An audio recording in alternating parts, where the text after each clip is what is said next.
എല്ലാവർക്കും നമസ്കാരം. നമ്മുടെ ചാനലിലേക്ക് എല്ലാവർക്കും സ്വാഗതം. ഇന്നത്തെ വീഡിയോയിൽ നമുക്ക് പഴം കൊണ്ടുള്ളൊരു നല്ല ടേസ്റ്റി ആയിട്ടുള്ള റെസിപ്പി നോക്കാം. അപ്പോൾ അതിനായിട്ട് ഞാൻ ആദ്യം തന്നെ ഒരു പാൻ അടുപ്പത്തേക്ക് വെച്ചിട്ടുണ്ട്.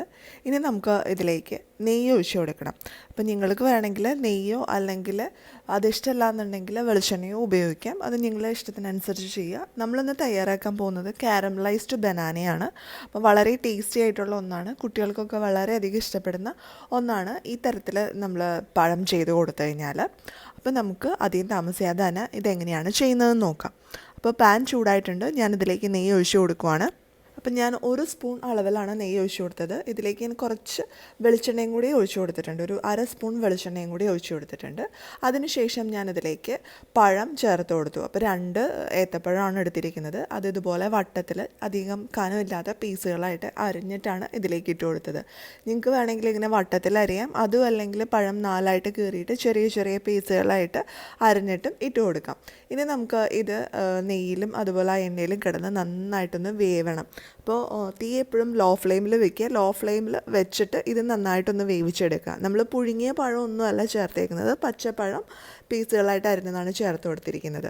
അപ്പോൾ ഇത് ഇനി മീഡിയം ഫ്ലെയിമിൽ അല്ലെങ്കിൽ ലോ ഫ്ലെയിമിൽ കിടന്ന് നന്നായിട്ടൊന്ന് വെന്ത് വരണം. അപ്പോൾ ഒരു 4-5 മിനിറ്റ് എടുക്കും ഇത് നന്നായിട്ട് വെന്ത് വരാനായിട്ട്. നല്ല പഴുത്ത പഴമൊക്കെ ആണെങ്കിൽ പെട്ടെന്ന് തന്നെ ആയി കിട്ടും. ഇതൊരു മീഡിയം പഴുപ്പേ ആയിട്ടുള്ളൂ. അപ്പോൾ ഒരു 5 മിനിറ്റ് കൊണ്ടാണ് ഇത് നന്നായിട്ട് വെന്ത് വന്നത്. അപ്പോൾ ഇതാ നമ്മുടെ പഴമൊക്കെ ഇവിടെ റെഡി ആയിട്ടുണ്ട്. ഇനി നമുക്ക് ഇതൊരു സൈഡിലേക്ക് മാറ്റി വയ്ക്കാം. അതിനുശേഷം നമുക്കിതിലേക്ക് പഞ്ചസാര ചേർത്ത് കൊടുക്കാം. അപ്പം ഞാൻ 2 സ്പൂൺ പഞ്ചസാരയാണ് ഇതിലേക്ക് ചേർത്ത് കൊടുക്കുന്നത്. നല്ല മധുരമുള്ള പഴമാണെങ്കിൽ പഞ്ചസാര ഇത്ര ആവശ്യമില്ല. അപ്പോൾ മധുരം നിങ്ങളുടെ ഇഷ്ടത്തിനനുസരിച്ച് ക്രമീകരിക്കുക. പഞ്ചസാര ചേർത്ത് കൊടുക്കുമ്പോൾ നമ്മൾ തീ കുറച്ച് കൂട്ടി വയ്ക്കാനായിട്ട് പ്രത്യേകം ശ്രദ്ധിക്കുക. പക്ഷേ കരിഞ്ഞു പോകരുത്, ആ ഒരു രീതിയിൽ വേണം നമ്മൾ ചെയ്തെടുക്കാനായിട്ട്. അപ്പോൾ നമ്മൾ പഞ്ചസാര കാരമലൈസ് ചെയ്തെടുക്കാറുണ്ടല്ലോ, ആ ഒരു മോഡലിലാണ് നമ്മളിത് ചെയ്യുന്നത്. അപ്പോൾ ഞാനിപ്പോൾ തീയൊക്കെ കൂട്ടി വെച്ചിട്ടുണ്ട്. അപ്പോൾ ചെറുതായിട്ട് നമ്മുടെ പഴത്തിൻ്റെ കളറൊക്കെ മാറി തുടങ്ങിയിട്ടുണ്ട്. ഇങ്ങനെ അത്യാവശ്യം നന്നായിട്ട് കളറ് മാറി ഒരു ബ്രൗൺ പോലത്തെ കളറിലേക്ക് വരുന്ന ആ ഒരു രീതിയിൽ ആവുന്ന വരെ നമുക്കിത് നന്നായിട്ട് വഴറ്റിയെടുക്കണം. അപ്പോൾ അങ്ങനെയായി വരുമ്പോഴേക്കും പഞ്ചസാരയൊക്കെ നന്നായിട്ട് ആ പഴത്തിൽ കോട്ടാവും. അപ്പോൾ നമുക്ക് കഴിക്കാനൊക്കെ നല്ലൊരു ടേസ്റ്റ് വരും. അതിന് വേണ്ടിയിട്ടാണ് നമ്മൾ അങ്ങനെ ചെയ്യുന്നത്. വളരെ സിമ്പിളാണ്, വളരെ സിമ്പിളായിട്ടുള്ളൊരു മെത്തേഡാണിത്.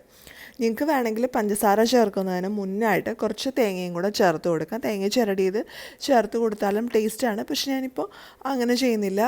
ജസ്റ്റ് പഴവും പഞ്ചസാരയും മാത്രം ഉപയോഗിച്ചിട്ടാണ് നമ്മുടെ ഈ കാരമലൈസ്ഡ് ബനാന തയ്യാറാക്കിയെടുക്കുന്നത്. അപ്പോൾ ഇതാ നമ്മുടെ ബനാന ഇവിടെ ഏകദേശം റെഡി ആയിട്ടുണ്ട്. ഇതിൻ്റെ കളറൊക്കെ മാറി പരസ്പരം ഒട്ടിപ്പിടിക്കുന്ന ആ ഒരു സ്റ്റേജിലേക്ക് വന്നിട്ടുണ്ട്.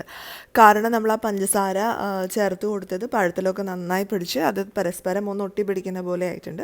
അപ്പോൾ ഈ ഒരു സ്റ്റേജ് ആകുമ്പോൾ നമുക്ക് സ്റ്റവ് ഓഫ് ചെയ്യാം. അപ്പോൾ നമ്മൾ ലോ ഫ്ലെയിമിൽ വെച്ച് കുക്ക് ചെയ്യുക. അതിനുശേഷം ഒരു മീഡിയം ഫ്ലെയിമിലേക്ക് മാറ്റിയിട്ട് വേണം പഞ്ചസാര ചേർത്ത് കൊടുക്കാനായിട്ട്. അത് കഴിഞ്ഞിട്ട് മീഡിയം ഫ്ലെയിമിൽ തന്നെ വെച്ച് ഒന്ന് കുക്ക് ചെയ്തെടുക്കുക. അപ്പോൾ അത്രയേ ഉള്ളൂ. വളരെ എളുപ്പത്തിൽ തയ്യാറാക്കിയെടുക്കാൻ പറ്റുന്ന നല്ല ടേസ്റ്റി ആയിട്ടുള്ളൊരു ഡിഷാണ്. അപ്പം മിക്കവർക്കും തന്നെ അറിയാവുന്നതായിരിക്കും. സാധാരണ ചിലപ്പോഴൊക്കെ നമ്മൾ പഞ്ചസാര ഇട്ടിട്ട് ഇത്രയും അങ്ങോട്ട് ചെയ്യാതെ കാരമലൈസ്ഡ് ഫോമിലാക്കാതെയും എടുക്കാറുണ്ട്. അതും ടേസ്റ്റാണ്. പക്ഷേ കാരമലൈസ്ഡ് ഫോമിലാക്കി എടുക്കുമ്പോൾ കുറച്ചും കൂടി ഒരു വെറൈറ്റി ടേസ്റ്റാണ്. അപ്പോൾ എല്ലാവരും ഒന്ന് ട്രൈ ചെയ്ത് നോക്കുക. എല്ലാവർക്കും ഈ റെസിപ്പി ഇഷ്ടമായാൽ ലൈക്ക് ചെയ്യുക, ഷെയർ ചെയ്യുക. അതുപോലെ നിങ്ങളുടെ അഭിപ്രായങ്ങളൊക്കെ താഴെ കമൻറ്റ് ബോക്സിൽ പറയുക. ഇനി അടുത്ത ദിവസം നമുക്ക് പുതിയൊരു റെസിപ്പിയായിട്ട് വീണ്ടും കാണാം.